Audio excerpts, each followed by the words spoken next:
2017년 현재 UN 가입국은 총 193개 나라입니다. 공식적으로 객관적으로 나라로 인정받는 것이 193개라는 말입니다. 그렇지만 나라이지만 대만처럼 UN에 가입할 수 없는 나라, 또 일부 국가에서만 나라로 인정받는 나라, 비독립국 등등을 합하면 전 세계의 나라 수는 240에서 250개에 이른다라고 합니다. 시사 퀴즈 하나 내겠습니다. 이 많은 나라들 중에 기독교에 대한 박해가 가장 큰 나라는 어디일까요? 그냥 상식 퀴즈입니다. 알아맞혀 보십시오.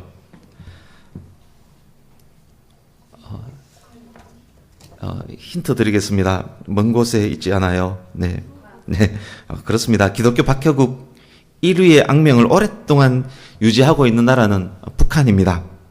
선교단체인 오픈도어, 전 세계적인 선교단체입니다. 오픈도어가 2015년 발표한 기독교 박해국 지도에 의하면 1위가 북한, 2위는 이디오피아 바로 옆에 있는 소말리아, 그리고 3위는 이라크입니다. 나름대로 이 세 개 나라는 한국과도 연관이 있는 나라들입니다. 북한은 두말할 필요가 없는 나라이고, 또 소말리아는 3호 주얼리호 피납한 그 해적의 나라, 그때 석해균 선장을 치료한 이국종 교수는 최근 JSA 귀순병을 치료함으로 요즘도 핫한 인물이 되었습니다.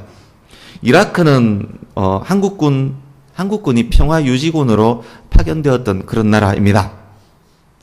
기독교 박해국 지도에 등장하는 1위부터 10위까지 나라들을 제가 말씀드려 보겠습니다. 4위가 시리아, 그리고 아프가니스탄, 수단, 이란, 파키스탄, 에리트리아, 아프리카에 있는 나라입니다. 에리트리아, 나이지리아 순입니다. 1위에서 50위까지, 지도에는 50위까지가 나오는데 50위까지 전체를 보면 거의 이스라엘 인근의 중동 국가, 그리고 이집트와 그 인근, 이집트 남쪽에 있는 아프리카 국가, 세계 지도를 머릿속에 그리면서 생각하면 좋을 것 같습니다. 그리고 북한, 중국, 인도 등 아시아 국가, 1위에서 50위에 랭크되어 있는 나라가 거의 그쪽 나라들입니다. 이들 나라에서는 지금도 수많은 기독교인들이 핍박과 박해를 받고 있으면서 또 알게 모르게 많은 기독교인들이 맞아 죽기도 하고 불일태움 당해서 죽기도 하고 많이 순교까지 당하는 그런 나라입니다. 현재까지 오늘날에도 그런 일들이 비일비재하게 일어나고 있습니다. 오늘 본문 이사야서 18장에서 20장에는 4개의 나라가 배경으로 등장합니다. 이스라엘이 등장하고, 그리고 애굽이 등장하고, 아수르가 등장하고, 구스라는 나라가 등장합니다. 본문 당시에 애굽은 전통적으로 강대국으로 자리매김한 전통적 강대국입니다. 애굽과 이스라엘과는 아브라함 때부터 사연이 많은 나라입니다. 아브라함이 애굽으로 흉년을 피해서 또 그 아들 이삭까지 잠시 피하지 않았습니까? 애굽과 그 이후 출애굽 때까지 이스라엘과는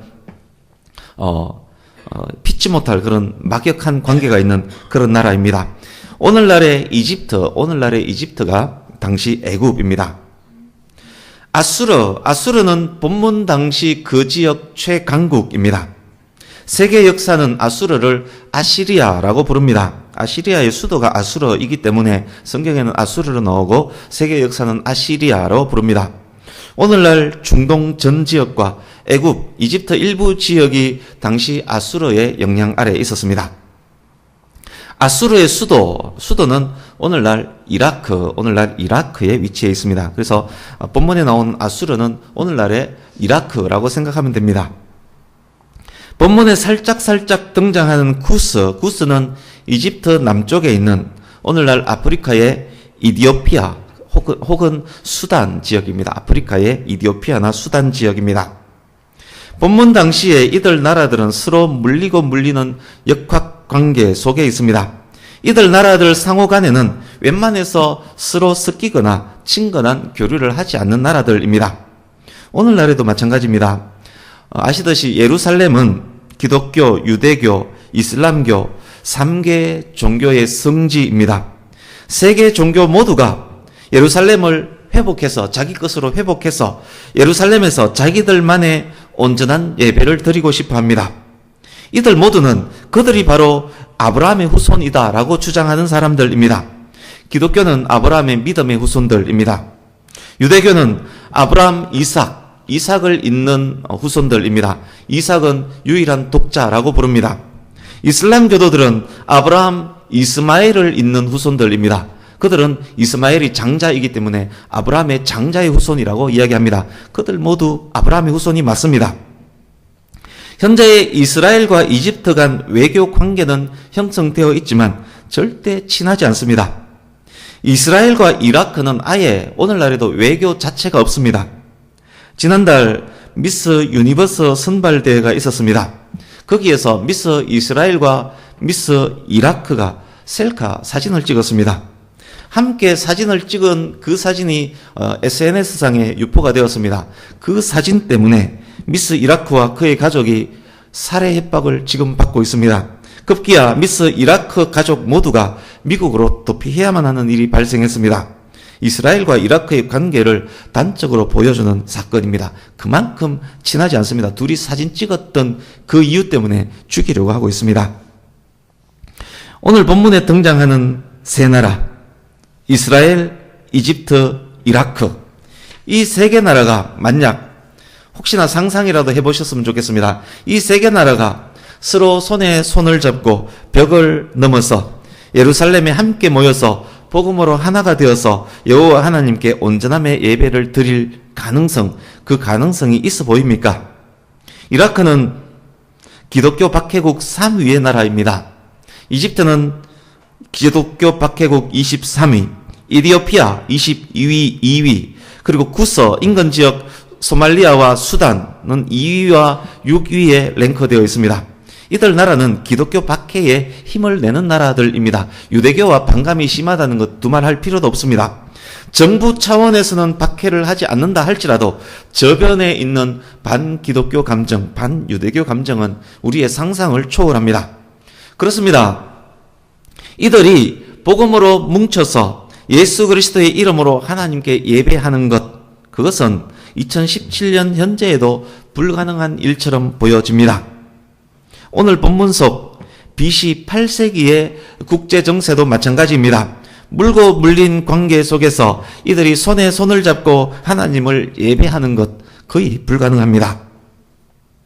오늘 말씀의 시작을 국제정세로 시작했습니다. 그렇기 때문에 오늘 말씀을 들으실 때는 저와 여러분의 큰 스케일답게 세계적 안목을 갖고 국제관계를 배경으로 이해하면서 주목해 주셨으면 좋겠습니다.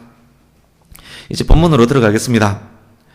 사실 이사야서를 지금 본문으로 정해서 중간에 끼어들어서 이 본문을 정했습니다. 그렇게 전하기가 굉장히 어렵습니다. 왜냐하면 앞뒤가 물고 물려 있기 때문에 설명을 하려면 저 앞에서부터 가서 저 뒤로까지 연결을 지어놓고 중간에 들어가서 설명해야 하기 때문에 그렇게 설명하기가 굉장히 어렵습니다. 그렇기 때문에 긴 설명 생략하고 그리고 단어 하나하나 세세하게 복잡하게 들어가서 설명하는 것은 생략하고 설명하고 싶어도 시간 관계상 제 능력상 어렵기 때문에 복잡하고 어려운 내용은 생략하고 설명으로 들어가겠습니다. 먼저 18장을 한번 보시겠습니까? 18장은 구스에 대한 예언입니다. 아까 말씀드렸듯이 구스는 오늘날 이디오피아 혹은 수단, 아프리카 지역의 이디오피아 혹은 수단입니다. 지금은 국제적으로 큰 힘을 쓰지 못하는 나라이지만 고대 본문 당시에는 기침 좀 했던 나라입니다. 고대 역사 자료에도 이디오피아가 상당 부분 그 지역을 점령했다는 이야기가 나옵니다. 이제 19장으로 갑니다. 19장은 애굽에 대한 예언입니다. 이 예언은 오늘 본문 당시와 그리고 이후 수십 년간 실제 애굽 역사도 잘 반영하고 있습니다. 아시듯이 애굽은 나일강을 끼고 있기 때문에 먹고 사는데 큰 지장이 없는 나라입니다. 그러기에 전통적으로 강대국 자리에 있을 수 있었고 그러기에 또한 나름의 교만도 있는 나라입니다. 그러기에 이스라엘의 왕들이 자주 애굽을 기웃기웃했었습니다. 그 옛날 아브라함과 이삭이 흉년 때 애굽에 갔던 이유 또한 그런 이유 때문이었을 것입니다. 하나님께서 애굽에게 이사야를 통해서 말씀합니다. 오늘 19장에는 무너지는 애굽의 모습이 담겨져 있습니다. 1절 보십시오. 19장 1절. 하나님께서 임하심으로 애굽의 우상들과 애굽인들이 떨게 될 것입니다. 2절 3절입니다. 애굽 각 지역에서 여러 명의 자칭 바로, 자칭 파라오들이 등장할 것입니다. 그들 서로가 치고 치는 내전이 애굽 안에서 일어날 것입니다. 실제 역사 자료는 당시 BC 8세기경 당시 스스로 바로라고 주장하는 사람이 적어도 18명이 있었다라고 합니다. 각 지역의 성주들 비슷한 사람이 일어나서 자기가 바로라고 하면서 내란이 일어났다는 말입니다. 나라가 통합되지 못하고 4분 5열 내리막길 걷는 것 당연합니다. 애굽인들이 그런 이유들로 무기력해집니다. 우왕좌왕하면서 할 수 있는 것은 점집을 찾아다니면서 미래를 묻는 일, 그것이 그들이 할 수 있는 일이었습니다. 4절입니다. 뿐만 아닙니다. 잔인한 군주가 나타나서 애굽을 다스리게 될 것입니다. 아까 18개, 적어도 바로가 18개 있다라고 말씀드렸습니다. 그 중에 잔인한 군주 한 명이 등장합니다. 잔인한 군주가 누구냐, 아수르의 누구이다, 뭐 이런 이야기들 있지만 배경으로 추측해 보건대 여기에 말하는 잔인한 구스는 에티오피아에서 온 샤바카라는 사람일 것이라고 그렇게 역사는 추측합니다. 내란과 폭정이 강대국 애굽을 지금 무기력하게 만들고 있습니다.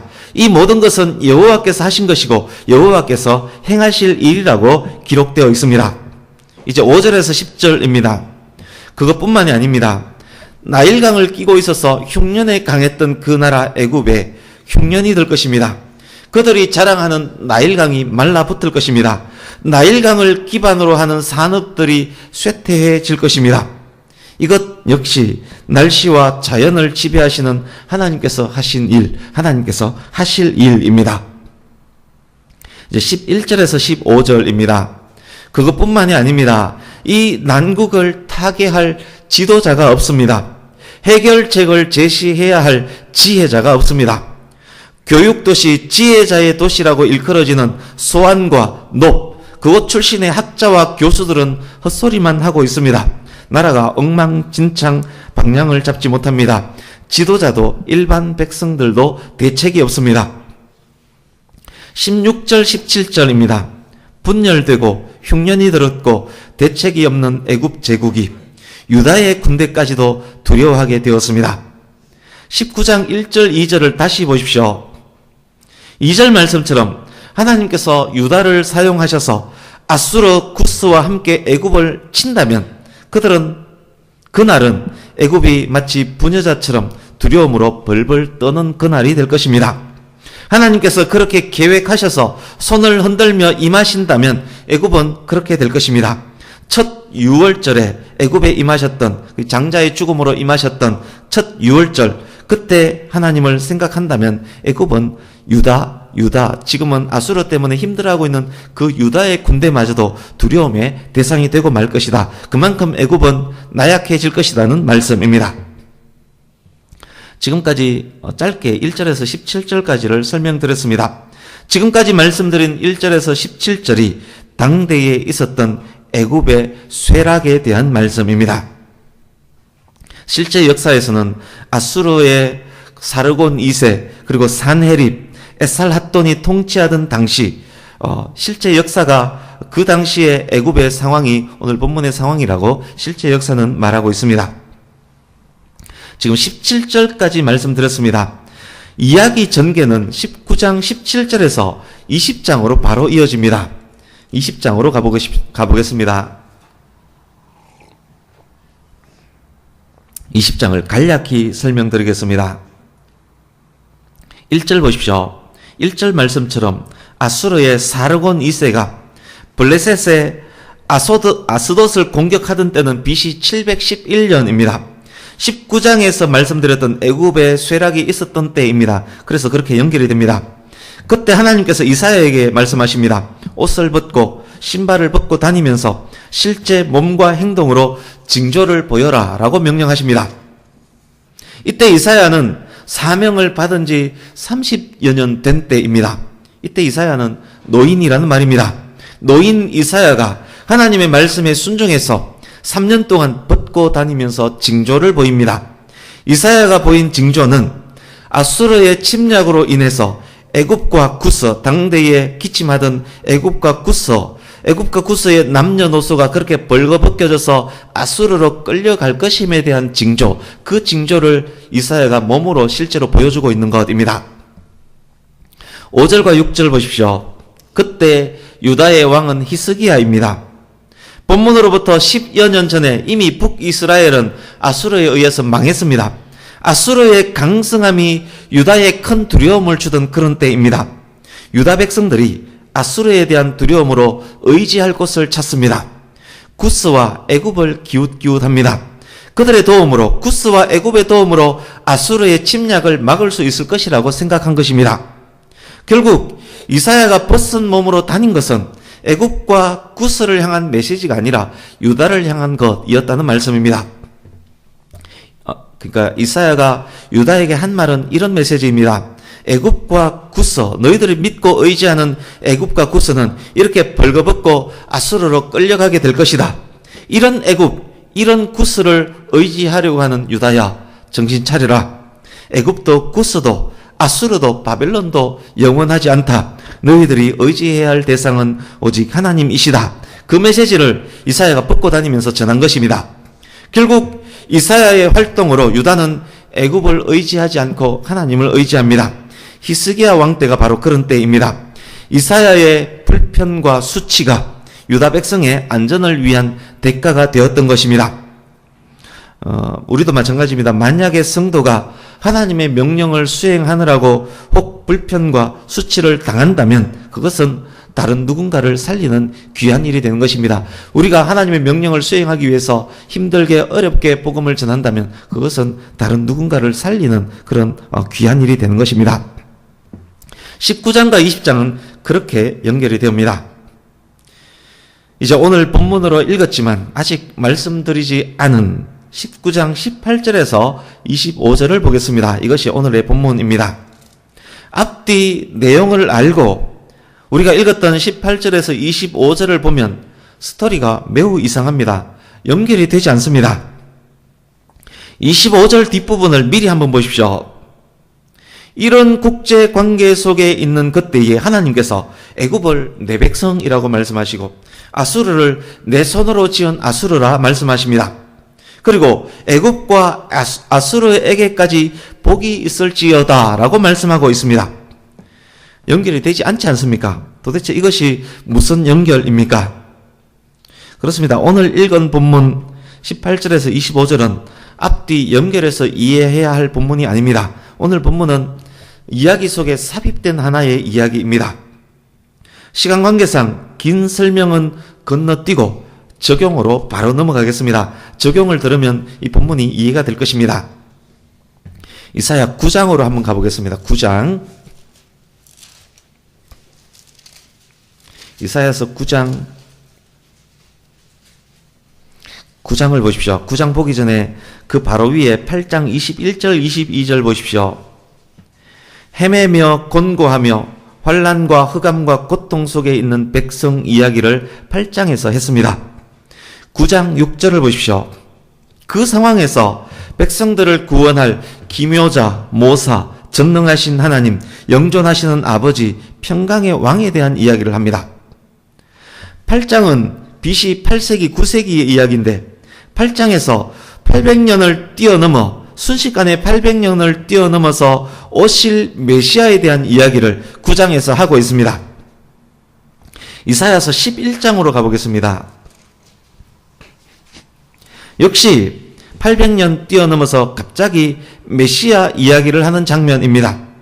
뿐만 아닙니다. 11장에서 메시아가 이룰 회복된 에덴 이야기를 합니다. 해됨도 상함도 없는 나라, 물이 바다를 덮음같이 여호와를 아는 지식이 세상에 충만한 나라를 이야기합니다. 이건 역시 800년을 뛰어넘었다는 이야기입니다. 이제 오늘 본문으로 다시 갑니다. 오늘 본문도 그런 본문입니다. 오늘 본문이 당시 국제 정세와 완전 별개이다라고는 말할 수 없습니다. 왜냐? 당시의 상황을 상당히 많이 반영하고 있습니다. 그러나 정확히 국제 정세를 반영하고 있지 않습니다. 완전 별개되지는 않지만, 그렇지만 본문이 진짜 바라보는 것은 본문 당시 상황과 관련되고 있지만 오늘 본문이 진짜 바라보고 있는 것은 신약시대의 교회입니다. 오늘 본문은 메시아가 이룰 나라를 바라보는 그런 본문입니다. 지금이 대강절 기간입니다. 오실 메시아 기억하시면서 오늘 본문을 이해하시면 더 좋을 듯합니다. 그 전체를 이해하시고 18절부터 보겠습니다. 이제 바로 적용으로 갑니다. 신약시대 예수님이 오시면 애굽과 같은 땅에, 기독교를 반대하고 하나님을 대적하던 땅에, 우상을 섬기고 일월 성신을 섬기고 지혜도 없고 대책도 없는 암울한 땅에 가나안 방언, 즉 복음이 전파될 것입니다. 희망 없어 보이던 동방의 조선 땅에도 복음이 전해질 것입니다. 이방 나라들 여러 곳에 여호와를 하나님이라 부르는 성읍들이 세워질 것입니다. 애굽과 같은 땅에도 교회가 세워질 것입니다. 멸망의 성읍이라고 불리던 이방 종교의 요새와 같은 그런 땅이었을지라도 하나님의 영이 임하고 하나님의 영의 포로가 될 것입니다. 19절에서 22절을 보십시오. 그날에 애굽의 중앙과 애굽의 변방에 여호와의 제단과 여호와의 기둥이 세워질 것입니다. 이방 나라에서 공식적이고 공개적 예배가 있을 것이라는 말입니다. 제단과 기둥은 여호와를 위한 징조와 증거가 될 것입니다. 이방 나라들이 고통을 당할 때 하나님을 찾고 하나님께 기도할 것입니다. 그 기도를 들으시고 하나님께서 한 구원자를 보내실 것입니다. 한 구원자는 궁극적으로 메시아를 일컫는 말입니다. 구원받은 그들이 이방에서 하나님을 예배하게 될 것입니다. 하나님께서 이방 사람들을 연단하며 때로는 징계하며 하나님의 백성답게 만들어 가실 것입니다. 온전한 치료를 위해서 때로는 때리기도 하실 것입니다. 이방이 하나님의 징벌이 아니라 징계를 받는다는 것은 이방이 하나님의 자녀가 될 것이라는 말씀입니다. 그래서 19절에서 22절 말씀은 매우 놀라운 진술입니다. 이방 애굽에서 하나님의 제단, 하나님의 기둥이 있습니다. 이방에서 하나님을 향한 온전함의 예배, 기도의 응답이 있다는 말씀입니다. 본문 당시로는 있을 수 없는 일입니다. 남유다의 선왕으로 일컬어지는 히스기야와 요시야 왕이 예배 회복을 위해서 오직 예루살렘에서만 예배 드리도록 개혁을 단행했다는 것 우리 알고 있습니다. 그것은 하나님께서 기뻐하시는 일이었습니다. 또한 그것은 율법의 가르침이기도 했습니다. 그런데 본문에서는 예루살렘이 아닌 다른 곳에서 온전한 예배와 기도가 있으리라고 말씀합니다. 본문 당시로는 그것은 율법의 위반입니다. 신약시대를 바라보는 말씀이 확실한 이유 중 하나입니다. 23절 보십시오. 더욱 놀라운 일이 있습니다. 애굽과 아수르 간의 교통이 있는데 이방 나라들 간 그 교역의 목적이 놀랍습니다. 하나님을 경배하기 위한 교역입니다. 복음이 나라와 나라를 넘습니다. 각각의 민족이 하나님을 경배하기 위해서 왕래하면서 모이고 있는 장면입니다. 24절입니다. 더더욱 놀라운 일이 있습니다. 이스라엘을 통해 복음을 들은 애굽과 아수르, 그들 이방이 세계 중에 복이 될 것이라고 말씀하고 있습니다. 본문 속 애굽과 아수르는 이방 나라들을 대표합니다. 이방이 이스라엘을 통해서 복음을 접한 후에 이젠 그들이 복음의 통로, 복의 통로, 축복의 통로가 되고 있습니다. 창세기 12장 3절 말씀에 땅의 모든 족속이 너로 말미암아 복을 얻으리라는 아브라함과 언약한 말씀이 성취되고 있는 장면입니다.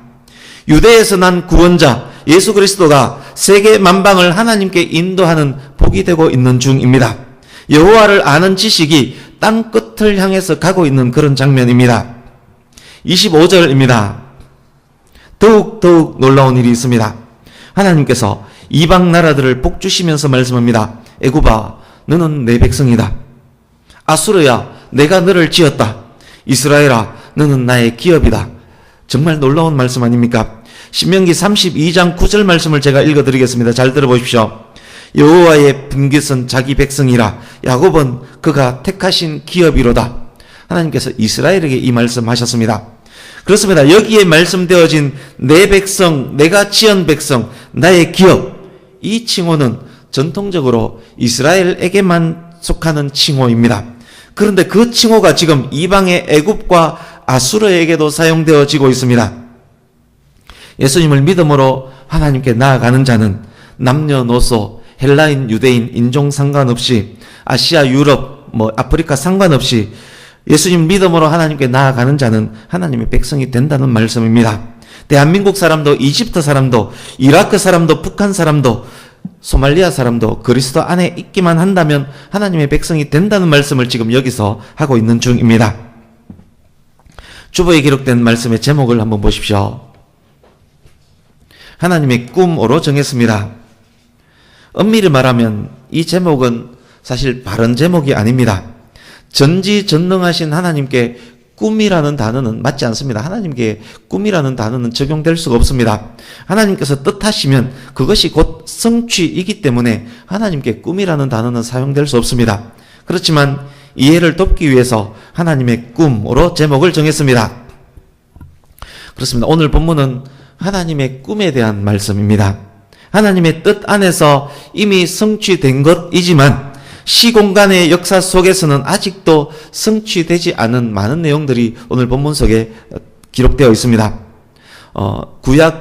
구약의 사람의 입장에서는 성취될 본문이고 우리의 입장에서는 이미 성취되었지만 아직 완성되지 않았던 그런 내용입니다. 그렇지만 세계 역사는 하나님의 꿈대로 진행되어져 가고 있고 결국 이루어질 것입니다. 하나님께서 그 꿈을 위해서 독생자 예수님을 보내셨습니다. 독생자 예수님을 통해서 저와 여러분이 하나님의 자녀가 되었습니다. 하나님의 자녀들이 복음 들고 세상을 향해, 세계를 향해, 땅끝을 향해 나가고 있습니다. 여러분, 땅끝이 어디일까요? 마지막으로 복음이 가는 그곳이 땅끝일 것입니다. 기독교 최대 박해국인 북한, 소말리아, 이라크가 땅끝이라 할 수 있을 것입니다. 그날에 본문 말씀처럼 애굽과 이라크가 하나님을 경배하게 될 것입니다. 소말리아의 여러 성에서, 북한의 여러 성에서, 이라크의 여러 성에서 공식적으로 온전함의 예배를 드리는 날이 오게 될 것입니다. 복음은 예루살렘으로부터 시작했습니다. 예루살렘에서 시작한 복음이 땅끝을 향해 간다면 어쩌면 진짜 땅끝은 예루살렘일 것입니다. 유대인에게 복음이 전해지고 그들이 예수님을 구주로 영접한다면 역시 땅끝까지 복음이 전해졌다라고 할 수 있을 것입니다.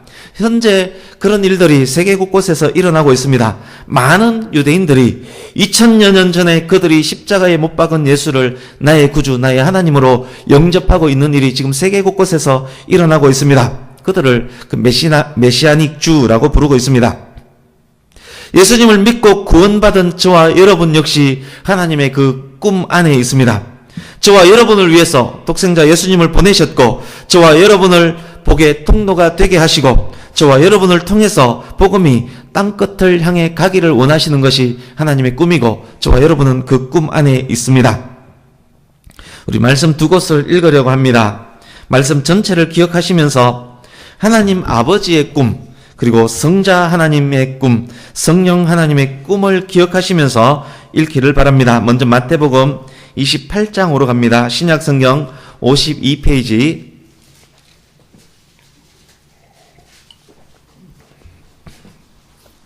마태복음 28장 18절에서 20절을 한 목소리로 같이 읽습니다. 신약성경 52페이지.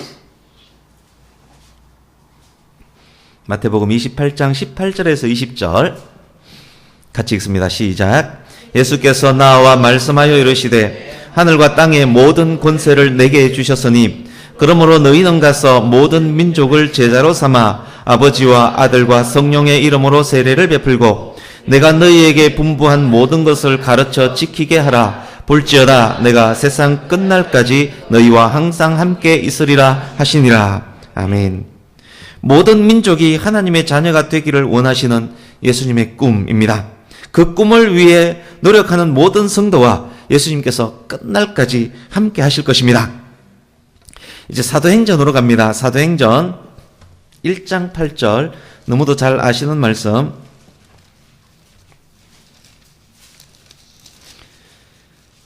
신약 성경 187페이지입니다.